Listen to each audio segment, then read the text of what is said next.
book, too. I'll tear it up.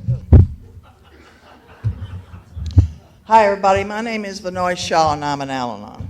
Hi, y'all. Before I get started, I need to keep a commitment that I have made. So if you'll indulge me for a few minutes. A few months back, I was in California giving one of the girls that I sponsor there, she was having a 35th Al-Anon birthday. So I went to give her cake and have some fun, a little party. And she wanted me to go to church. She always wanted me to go to church with her. It's, and it was her 35th. And so she again approached me about it. And I knew that my mom had given me the blessing. Thank you, God. So I set up a phone time with her Tuesday afternoons at 5:30 because, that's what we do. We have phone times, right?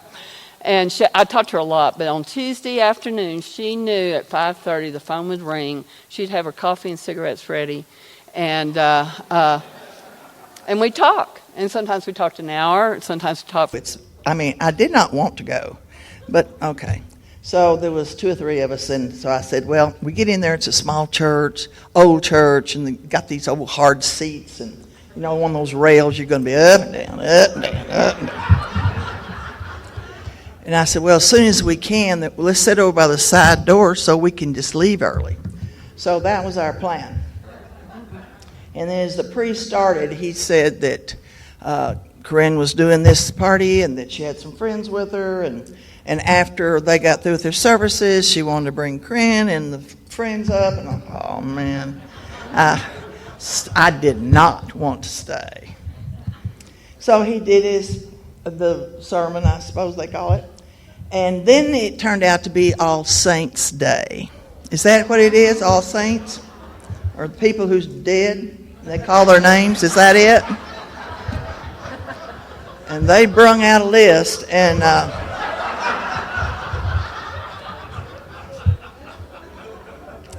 when they finished with that list, the priest told this story. He said, one of the ladies in our congregation about a year ago, it was put on her heart by something she heard or was told. The LA morgue has a lot of unidentified bodies there, a lot. And it really is a problem. So she had prayed about it and asked this church if they could claim one of these bodies. And so they went through all that you have to do, which evidently is a lot of paperwork. And it so happened they had finished all that the week before this All Saints Day. He said, when this is over, we will do a special thing for her. Now, what they do in their little, I guess you call it vestibule, there is a lot of little locker doors. And in those doors are the cremation in little tubes or something, and they're stuck in there, and they stay there, and it's part of the church, it's part of the family, and it's really a precious, sacred thing. He said, and we're going to put her and adopt her. He said, the only thing that we know about her is she's 20 or 21 years old. She was found drunk on a curb in an alley in North Hollywood. And that's all we know. So we went back there and they said their prayers and they opened that up, and it was like a little coffee can, and they put it in that coffee can. And man, I just kept thinking, her mother doesn't know where she's at. Her mother may never know where she's at. And I was just stuck to that floor. I just could not move. And when they got through, I was sobbing. And the AA member was standing over there by the priest, and he did this, and the priest said, come, and he whispered in my words, and in my ear, he said, say something to her. So I bent down, and I just rubbed the top of that can. And I said, Margaret, you are okay now. You just rest in peace. These people are going to take care of you. And God says that he will put somebody to stand in the gap And I'm standing in the gap for you as your mama. And I'm going to pray for you. And everywhere I go, I'm going to call your name. Margaret Berry. And if you know Margaret's mama, I am truly blessed, I'll tell you. I know where my daughters are today. Okay.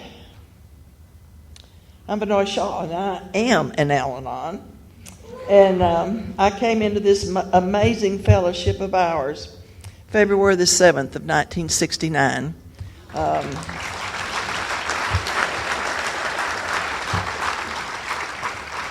In Lubbock, Texas, and was there for 12 years. And a home group. I live in Justin, which is on the edge of Dallas. Justin's where the boots are made. And I go to my home group is the Unity Group in Denton. I also claim and keep going to my home group in Los Angeles, which is the Stepped Up group that meets on Thursday night by the airport. And if you're at either one of those places, we will come get you and take you to a meeting. I had a sponsor, Pat Clater, for 40 years until she died. And then I'll tell you how I did it. I did not want another sponsor. It just seemed disloyal to Pat, and I couldn't even imagine, as Peg was saying a while ago, I couldn't imagine who's out there. There's just not a lot of Al-Anons, a lot of time in our part of the country. And I had two people in mind, and one of them was Nell Largen up in Waurika, Oklahoma. So it's been months had passed. I don't even remember. I think it was like 6, 8, 9 months. And the people I sponsor would try to ask me about my progress. And they'd just get about halfway through that and they'd shut up and back off. I did not know if I could do it. It was a horrible time. That was the biggest loss that I've ever encountered in my life, bar none. I love my parents. But that's the worst thing to me to this day, is losing my sponsor. So I went and called Nell and said, "Can I come up?" She said, "Sure." So I go up and I tell her, we're just chit-chatting, and she looks out her window and she's got this hummingbird feeder. And I look and I said, "Oh, Pat had one just exactly like that in the same area of her kitchen window, just like you have. That's cool." And then in a little bit, Nell said, "Wow, I've never seen that before." And I turned and looked, and this red orangey bird had landed on that hummingbird feeder. She said, "It's never happened before." Well, Pat had red hummingbird. Those, what do you call them, cardinals or something? Whatever, the red bird. Out in her backyard. It was her favorite bird, and she had them all over her house. And when I saw that, I knew, and I just turned to Nell and I said, I started crying. I cry all the time. And I said, "Nell, would you be my sponsor?" And she had tears in her eyes, and she said, "Yes, I lost my sponsor, so I know what you're going through." So she took on my case. And, they're just so nice to you and sweet when you know them around, and in meetings. But I don't know, there's a kick that happens when you say sponsor. Everything changes. She's on me like fly on stink, just all the time. Just what you say? What'd you do that? Hit me, boo. And the funniest thing, the next week, she got calls from all over the country. How did they know in 1 week? All over the country, telling on me. And they asked her if she knew blah, blah, blah. And they asked her if she knew blah, blah, blah. And she's telling me, I said, "Well, do you want me to get another sponsor?" She said, "Oh, no."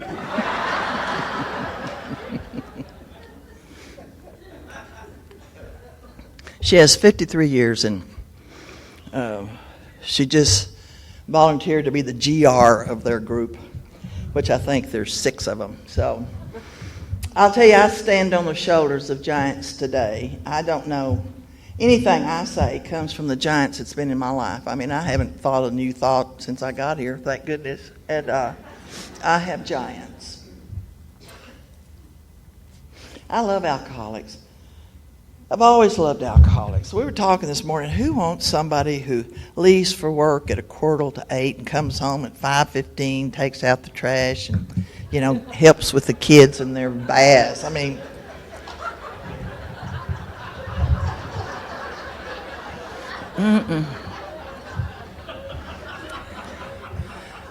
I want to get charged up so I can go hunt them. I want that excitement. If I catch him with that blonde-headed, one more time. Blondes have been just a thorn in my side for as long as I can remember. Blondes. Don't like blondes, never have, never will. Nothing personal. Of course, I'm talking about real ones.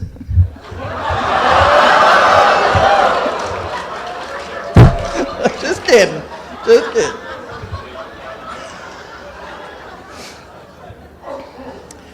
And I'm not the cookie baking bitch variety either.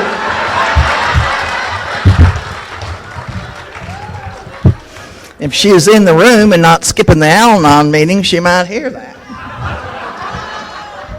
I'm just saying.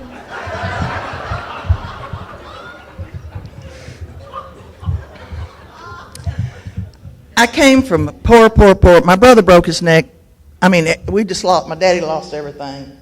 My daddy's partying, and my mom was from Brownfield, Texas, and they married, and they didn't particularly like each other from the beginning.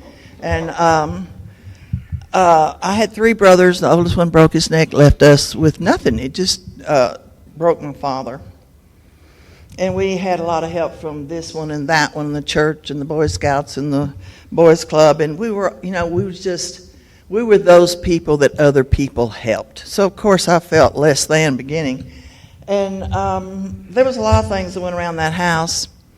I stayed with other people for a long time because he was stuck in Oklahoma where the accident happened, and we were in Lubbock, Texas. And I stayed with friends and relatives. I had an aunt and uncle that weren't very nice, and stayed with them, and then friends of the family. And I was just always out of place. And a kid, those time in your life when you want to be loved and comforted, and you just don't get it when you're shuffled from here and there. So one of the things I found out real quick is that I had this feeling of less than, no self-worth, and just the feelings of abandonment. They talk about alcoholism, the isms that make up the alcoholic character, if you will. And Marcy White said one of the times she was talking that she discovered that Al-Anons have isms too. And our isms seem to fit theirs. Pat used to say the horns in our head fit the holes in their heads. And so I've discovered that most of us, most Al-Anons, are really the same. Some of you may have been in the kitchen baking cookies. And I know some of you were out in the bar like I was. I was out there trolling from the first time I was old enough to get in one. I was out there trolling. And there was something about the excitement that went on out there. I walked in, and the lights are low, and it's exciting, and stuff's going on, and big girls were telling me what you do and how you do it, and the drunks are over here on the stools by the bar, and we're over here at the tables, and we're waiting until about 11-ish when they start falling off the stools, and then you're supposed to grab one of your choice.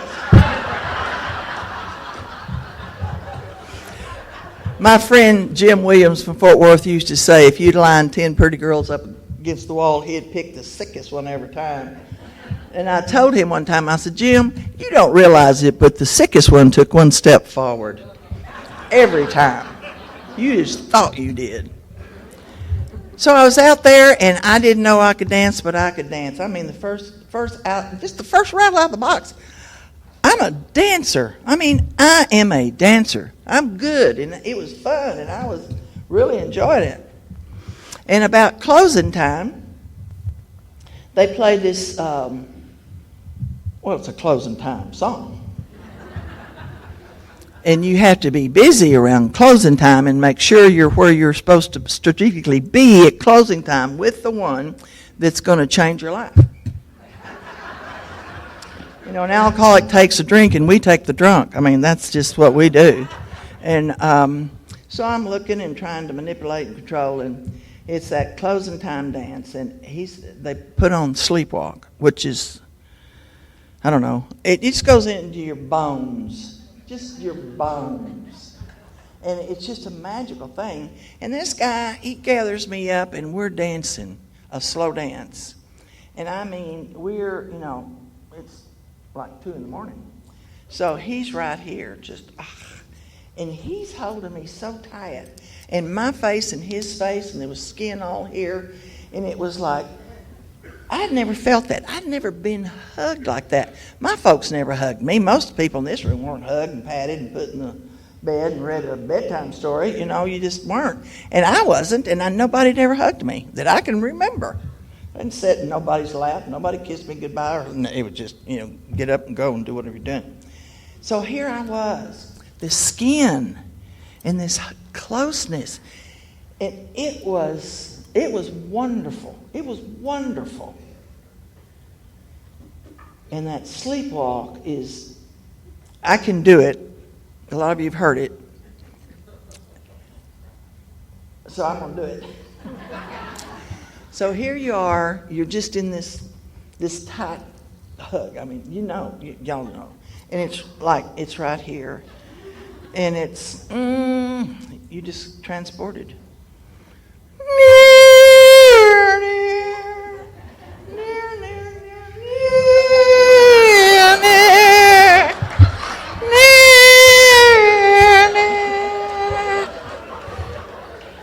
And then he's nibbling on this ear. And he says, "Sugar, I need you."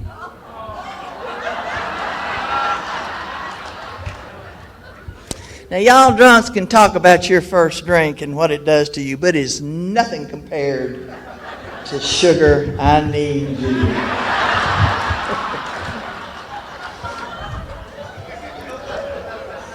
So I figured out what my grandma said, "Don't you ever do this or you're going to go to hell." I figured out what that was pretty quick. And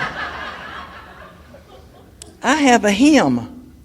There's a hymn right here. I never thought that would happen, and here it is, a hymn. Y'all are going to look at me and say, "Hey, she must be something. She's got a hymn." So, I mean, I was fixed. This is great. It's good. I'm set now. And the next morning, he's gone. I didn't know exactly how that happened. And he was gone. So I waited till the next weekend and go back there and go through this whole system again and got another. Oh, well, okay, that one slipped, but here. This hymn, well, this is happening right here. And next morning he's gone. And I'm asking questions of the older girls. "What are you doing? How are you doing?" I got lots of tips of what to do and what not to do. I became a high-class slut puppy hoe. I knew all the tricks of the trade and how to do it. And they always slipped out. You know, there's just something slippy and slickery about alcoholics. You have to watch them like a hawk.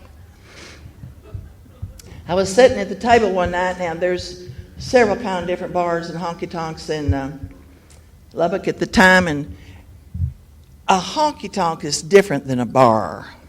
A honky-tonk stinks. It smells like urine and throw up and smoke and junk, and it just nothing matches. I mean, their tables don't match, chairs don't match. It hadn't seen a broom or a mop in 20 years, and it's just, you know, it's got character, and it's smelled a lot like my house. And I graduated to going to the Bloody Bucket. It opens at 2 a.m. And some of your finer drunks are there. And I was sitting at the Bloody Bucket one night, and this guy came by. Now, I've been watching this guy. Most everybody was in jeans and boots and hats. This guy had suits. There was a table of them that sat over there in the dark. And they were mysterious, and they had suits. And they were, like you didn't want to go over there. You just knew not to. But this guy walked by my table, and he threw a $100 bill down, and he said, well, here, why don't you have a walk around on this for a while? Well, I'd never seen a $100 bill, so I was extremely impressed.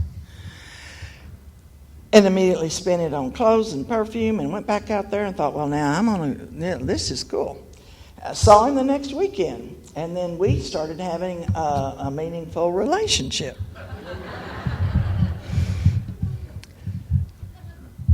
And I moved in with him, of course, and got myself pregnant, of course. And this was in, I guess that'd been 1959. You did not get pregnant unmarried in 1959. You didn't do that. And my poor old mama, I saw no evidence of God ever, anywhere, anytime. I saw no evidence of God. And my mama, she had a Bible she read every night. She couldn't go to church because she had to stay there and take care of my brother who almost died over and over and over. And being pregnant out of wedlock was just awful. It was just awful. And I went over to the house, and the screen door was latched, and then nobody locked their doors then. And she came to the door and she said, we don't want you coming in here. We don't want the neighbors to see you coming in and out. And if anybody asks if you're our daughter, please tell them you're not. And I said, okay, Mama, because I understood that. I truly did. Because this crazy man, when my daughter Tracy was born, he asked me to take her and leave. He had done all he could do. And one of my good isms of Al-Anonism is, you can't abandon me. I will do whatever I need to make that not happen. So I went across town where he didn't like the people and got somebody that I thought would make him jealous, and he would see that and manipulate him and come back and get me and everything be fine. I just needed to do some, just tweaking here and there. And I did every bit of it. And we had to get out of there quick because people came and warned me, you got to get him out of here. And so I did. And this guy was a gambler, and he was gambling in the back, so I could see him staring at us, and I knew it was going to be bad. And 2 days later, my friend came, and the sun was coming up. It was dawn, and she knocked on the door, and I go to the door, and she said, something bad's happened. And she said that gambler had taken a shotgun and blew that man's head off.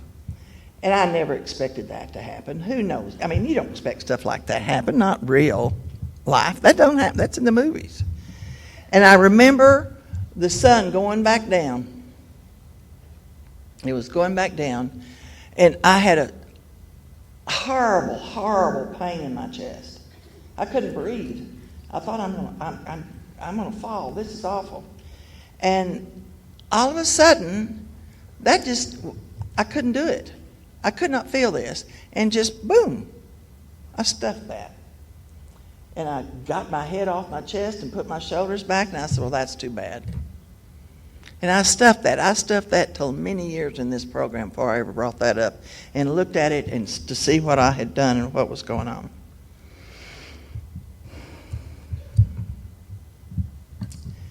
I had to do something different. The bloody bucket wasn't working. The people that was around me wasn't working. I had no evidence of God, so there was nowhere to turn to that, so I went over to the rodeo grounds. All American red-blooded cowboys, that would work. So we go over there and watch the rodeo, and after the rodeo, there's a big slab of concrete, and there's a fence goes around of it, and the band's up here, and the cowboys lean against this fence, and the cowgirls lean against this fence. About 11-ish, they start falling off the fence, and you grab one, and there you go. So I picked a bull rider, and we started having a meaningful relationship. And he was poking me in the chest one night, and I picked up an empty quart beer bottle and busted over his head, and he hit his knees, and that wasn't unusual. We did that all the time. And I ran out, and he chased me, grabbed me, and spun me around. And he said, I think you just knocked some sense into me. I think we should get married. We are married. Listen. Now, I never dreamed of being married. I knew what I was. I mean, I wasn't crazy. I knew what I was. to me, I was just a garbage that floated around in the honky-tonks. That was it. I had no vision of any kind of future. Nothing was ever discussed about my future. Nothing. I just waited for Friday night. That's all I did. Find a babysitter for that baby. That's all I knew. That was my world. And he said married. Let me tell you, he loves salty dogs. I went and got a big gallon jug, and I made a salty dog. It's a stout. It'd blown your head off. And kept him drunk for 3 days. Fed it to him like you would intravenously. And found just the piece and found somebody's house and went and bought a Piggly Wiggly and bought a cake, and we got married. Okay, this is it. This is going to be cool. I'm going to just bake cookies and make kitchen curtains. He'll mow the lawn, and we'll go to PTA. This is going to be great. And I did everything for him a wife is supposed to do plus some. I was so thrilled to be married. I never thought that'd happen. I lost all my dreams. You don't have any dreams when you live the life that I did. And we had a great marriage, wonderful marriage for the first 10 days.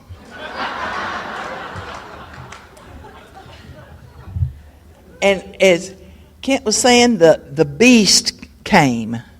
The beast came into my home. I opened the door for the beast. I said, come on in. And my family was deeply affected by the disease of alcoholism and the disease of Alanonism. I brought a son into that little cowboy. I thought that'll fix him. And it was a nightmare. There were some good times, but it was a nightmare. I quit going to the bars and the honky-tonks and the rodeos.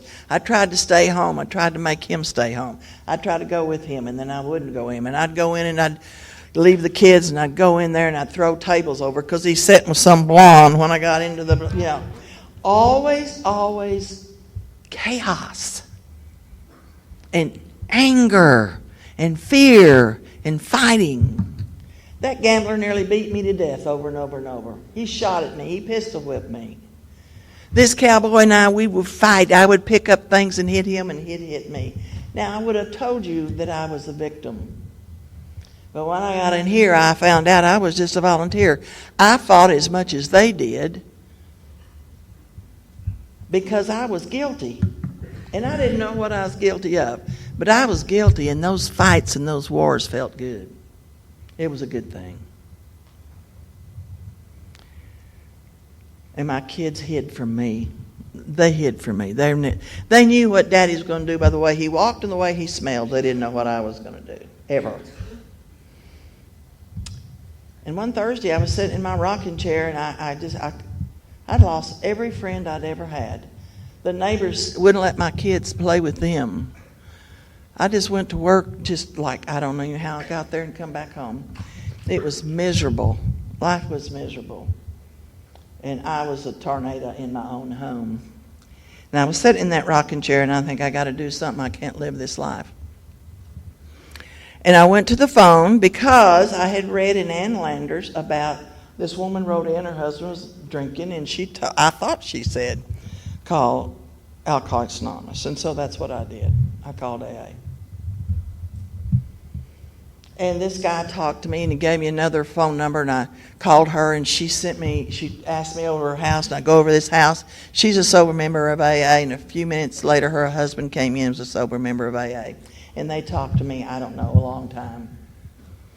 And, that 5 more minutes of hope, they gave me hope that day. The first time I'd ever seen it or experienced or smelled it that day. I got some hope that maybe there was some hope. I'll never forget those two people, ever. And they didn't poo-poo me off because I was just an Al-Anon. Those people knew what it was like to be the wife in the family of alcoholics. I just cried when you talked last night, and I cried this morning when Peg says, is it fat lining? Is that what you're saying? Because when I came in, it was just an alcoholic life that they were saving. They were saving the family's life. They come got all of us. Pat's husband, Jack, came and got me and my kids and take me places and go pick her up. And they were just as concerned about me as they were that drunk. And now then, if you're in Al-Anon, some places you're shunned. They don't want you around. I mean, I go all this country, I see it, and it breaks my heart. Who started the war between us? Now, there's some Al-Anons who are pushy and controlling, but I'm more of a cookie baking one.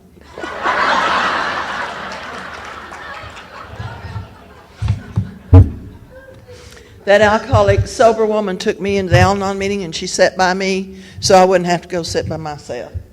And I'll guarantee you to this day, when there's a newcomer, I'll spot them and I pat the chair by me. Come sit by me. It's one of the most important things I do. Come sit by me. Sometimes I can just feel porcupines from them and I scoot over, but they're going to sit by me because I don't want to sit alone. And that woman made sure I didn't. She's never been to an Al-Anon meeting since.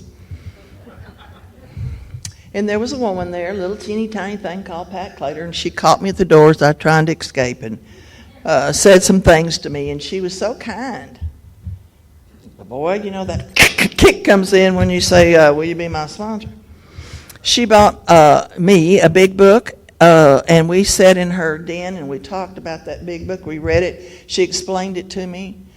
Jack would come in and sit and talk to me about his story and me not taking this personally.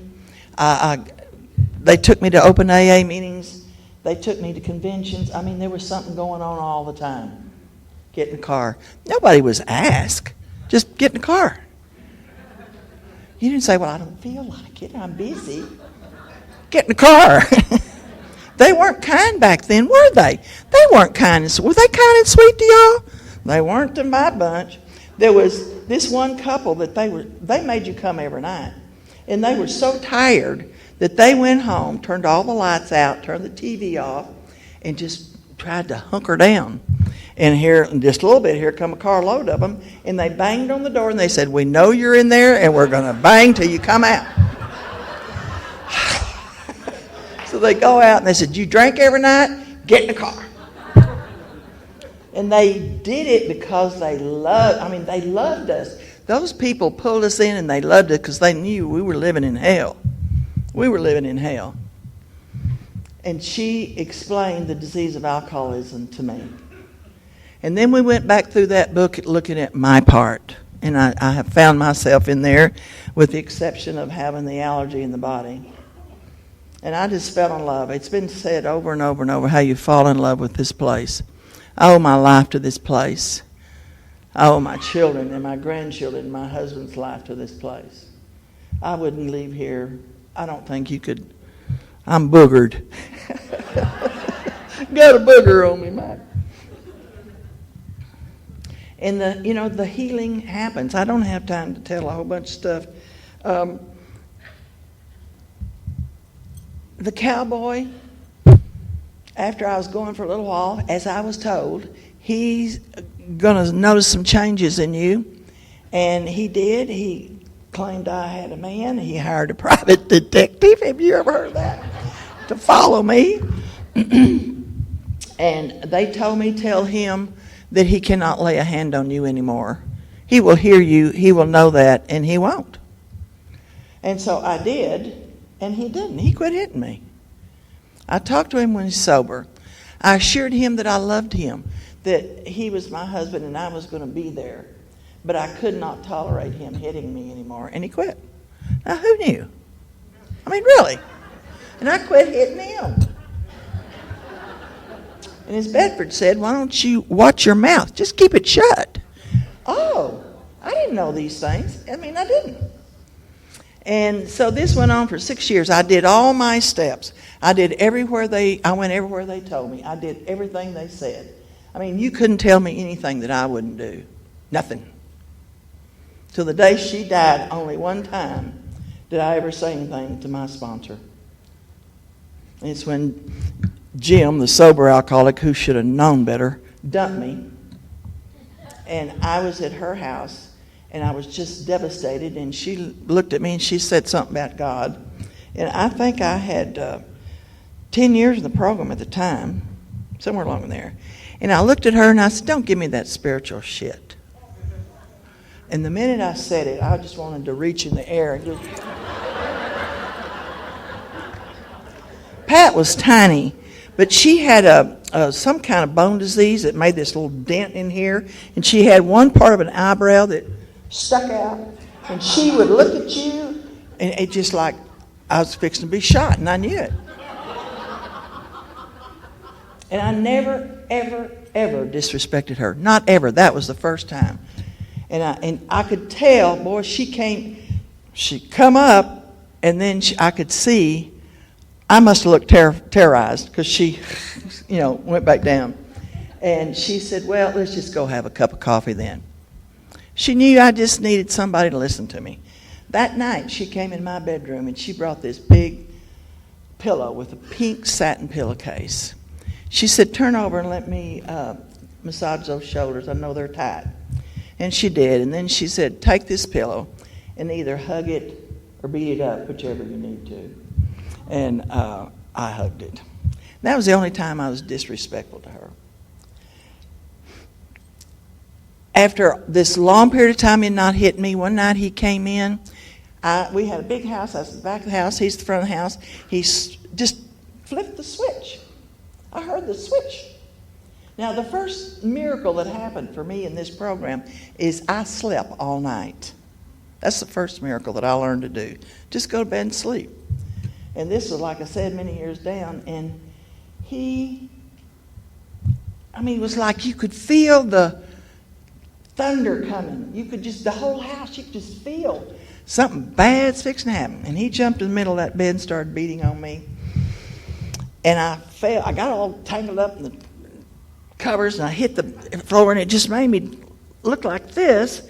And I looked in the doorway. It was my two kids, and they were terrified, and they were just dancing this jig. Daddy, please don't hit her anymore. Please don't hit her anymore. And I saw my kids for the very first time because I told them to go to the room, shut their door. I didn't know they saw this, for God's sakes. The denial can be so strong that it can suffocate people. But I saw them. And I got out. And I got to nursing school with the help of the people in the program, with the help of Texas Rehab. I was a high school dropout. I never thought I could do anything, and I went to nursing school. I graduated. The night that I did, the whole first few aisles were just filled with my AA family. But my mom and daddy was in the middle of that bunch, and they had invited the neighbors. And they had forgiven me. I had taken the actions and done the thing that I was told, and my parents were proud of me. I was able to take care of my parents as each of them died. It was just a full circle. It was just phenomenal. I was divorced and living and single and doing what I needed to do, and my daughter turned teenager, and then I put her to bed one night playing Barbie dolls, and the next morning she got up and she's an alcoholic.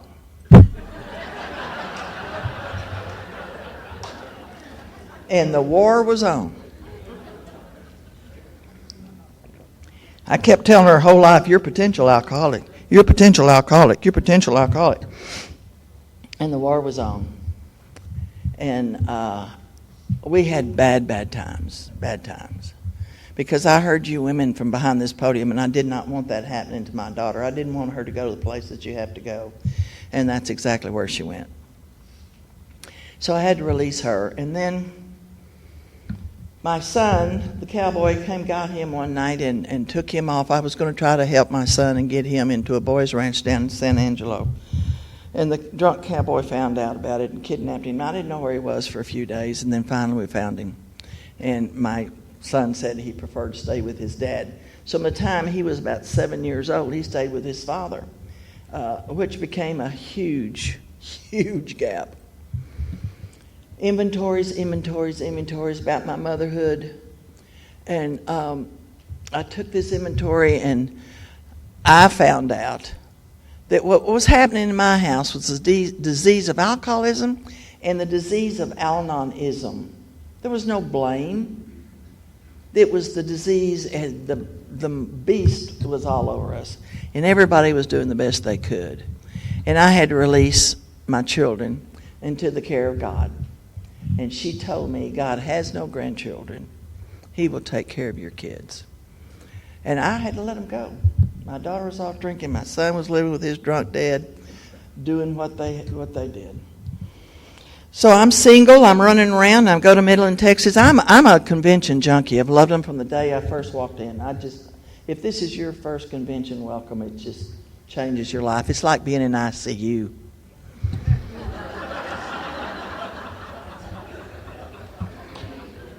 And there's a man there named Jim Shaw, and he introduced himself, and he had these blue eyes, this real deep voice. He was dressed real good that night. I mean, he was dressed really good. You should have seen him later. Oh, my God. And he was there with Clancy. Clancy was his sponsor, and he was there, and we were introduced, and we started a meaningful relationship. And he lived in California, and I lived in Lubbock, and I was told, and he was told, no sex before marriage. That's what my sponsors told me. If you want to do this right, why don't you do the recovery way and not your old way? And so he invited me to move to California. He was going to get me an apartment so we could be in town and date. And so we got all that set up, and at the last minute he got scared and dumped me. And I was devastated. I wasn't mad at him, I was mad at God. You know, what is this? I've done everything you've told me to do. I mean, everything. I've been to meetings, I've made the coffee, I've swept, I've been GR and DR and Alanon sponsor and all that crap. I sponsored the sickest people that you had in that room. I took care of them. What are you doing to me? What's the deal? If this is it, I got a trick for you. So I went down to the clubhouse and I started an old idea. I started trolling. And I guarantee you I wouldn't tell you this, except my sponsor made me. And she's dead, and it really flipped across my mind one time. She's dead. She won't know. I don't have to tell that anymore. But, of course, that didn't work. And I started 13-stepping and chose two of the sickest of the sickest. And neither one of them ever made it back in there. We were at Lake Brownwood Conference, and I had lied to my sponsor and everybody around me. And there, after everything's done, and you get out on blankets and at night and have sing-alongs, and everybody talks and chit-chats, and everybody left, and Pat said, "Excuse me." During the meeting, the director of the camp knew me because I went there every year. He had handed me a little piece of paper during the meeting, and she was sitting next to me, and I opened it up, and it had a man's name on it and phone number. Call me. She knew the man. She knew what call me meant because he was a slipper. And she looked at me and she said, "What are you doing?" And I said, "Well, Pat, I'll tell you, God has absolutely, he just not exactly what I said, but how can I trust this God? You know, he just, everything that I ever believed in, he just shoved in my face. I don't believe in him." And she said, what is the word I'm looking for? When they turn on you. Anyway, she said, "Have you ever turned on God?" And I said, "Oh my God, I saw it." I mean, it's just like I saw it. And I started crying and sobbing and sobbing and sobbing. And I said, "Pat, there's something about me that you don't know that I've never told you." I've never told anybody and never intended to. But the fact is, I'm unlovable. My mama doesn't love me, and my mama didn't for many years. She didn't like me.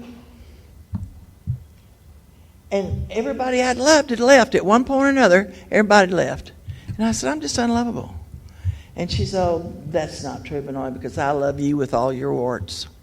And she just put my head on my shoulder, and she just stroking my hair and was rocking me, and she said, if I love you, can you imagine how much God loves you? And I got it. That moment, that night, under those stars on that blanket, I got it. Chuck Chamberlain used to tell this story. He said there was an old fish that was swimming through the ocean, and he swam by these 3 young fish. He said, "Good morning, boys. How's the water?" And the young fish looked at each other and said, "What's water?" So they swam off looking for water for the rest of their lives. That night I knew I was in the water. I knew what the water was, and I knew it. And I felt it ever since then. And it's just gotten better and better and better. I went back, and a lot of people didn't like what I was doing, and I don't blame them. I should have been asked by most standards to leave, and I wasn't. And I went back and I started sweeping again and making the coffee again and greeting people and doing the things I did. And 2 years later, Jim came back in my life, and this time I snagged him. And we got married, and he brought 2 sweet alcoholic children with him, too. So we had a foursome, and we moved to Oklahoma. We got married, and we put a marriage together, and my daughter tried to commit suicide drunk and wound up in an AA meeting and wound up getting sober. His daughter got pregnant out of wedlock, moved back to Oklahoma with us, heard her story one Saturday night, and she got sober. Due to finances, we had the oil bust of 82. We had to move back to California, where Jim had been for many years and got sober. So we moved back there and started life together. And all these kids, we just had to do. The boys weren't doing too good, but the girls were doing great. Is everything. Sheila got married and had another child. Tracy got pregnant, got married, got divorced, and we got them. And so I have grandkids that are alcoholics, and Tracy was 10 years sober, and she tried to commit suicide again. Sheila, there's isms are isms, and there's sometimes they'll take over. She did great in her sobriety. She got to gambling, and it just took her away. It took her away. She lost her husband. She lost her kids. She's lost everything over that. We were doing good in California. And Jim got sick, and his shoulder was hurting him, and he had cancer. We found out, and he was dead in 3 months. I discovered we were embezzled and lost everything. I mean, everything. So I had to start a whole new life there. And when one of us is wounded, people just surround us, and I was taken care of. I was really taken care of. And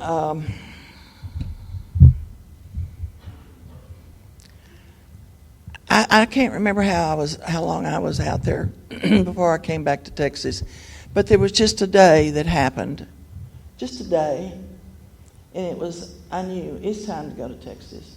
It was just too much out there. Last couple of months ago, Jim died. It's been 20 years ago, and I just could not believe it had been 20 years. And shortly after that was his AA birthday. He would have had 50 years. And it was our wedding anniversary for 35. And then it was his birthday. And then it was Father's Day. And then it was Canyon Conference. And it was like, I wasn't depressed. I was sad. Like Peg. It's just sad. It's sad. And California just wasn't California without him. So it was time to come home. And so I moved to Texas. And starting a new group and new people. And there was nobody beside me. They were all behind me, and I'm trying to pull them and show them and fix it. And I just got tired. Now, I had 44 years, I think it was.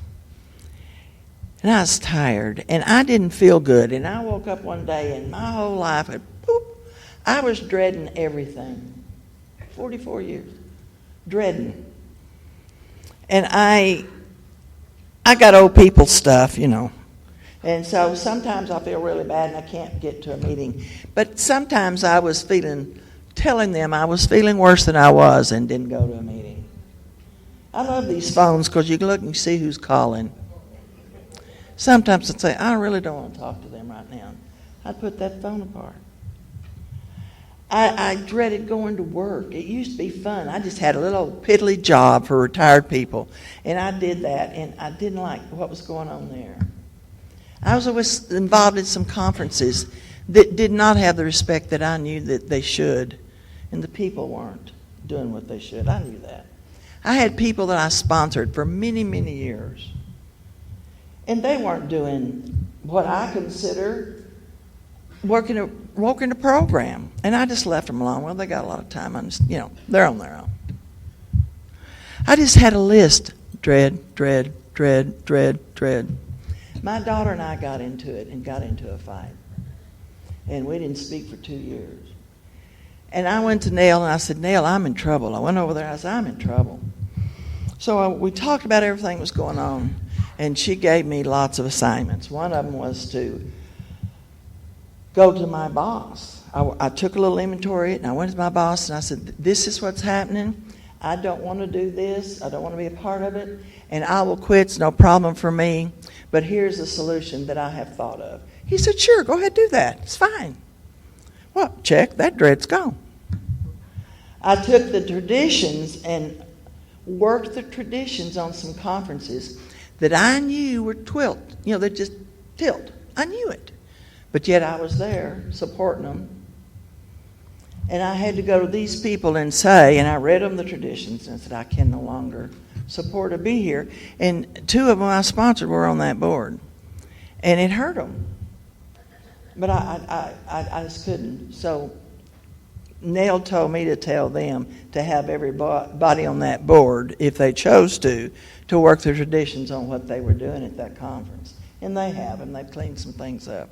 I went to conferences, 2 different ones that Jim and I started, and said, hey guys, this is what I see, and I can't participate in this. And they agreed, and they changed some things. Check. I took an inventory on my daughter, and I discovered I had something that I didn't even know was there after all these years. She tried to commit suicide in drinking, and she tried to commit suicide sober, 10 years sober. And she went out and she came back and had 2.5 years and then drank, and now she's back doing seemingly extremely well. She's got coming up on 15, marriage, doing great, for her. I had to take an inventory on that, and I discovered I had a hook here that I didn't even know I had. And it was I was afraid she would try to commit suicide again. It's always been back there. I just wasn't aware of it. And I accepted such unacceptable behavior from her. My Al-Anonism was reacting to her alcoholism. And it was hurting all the time. Disrespectful, hurting. So I had to stay away. And Nell told me the definition of spiritual maturity is living with unsolved problems and being okay with it. And it was unresolved. She had some things to do and I had some things to do. So we left that alone. And I just went check.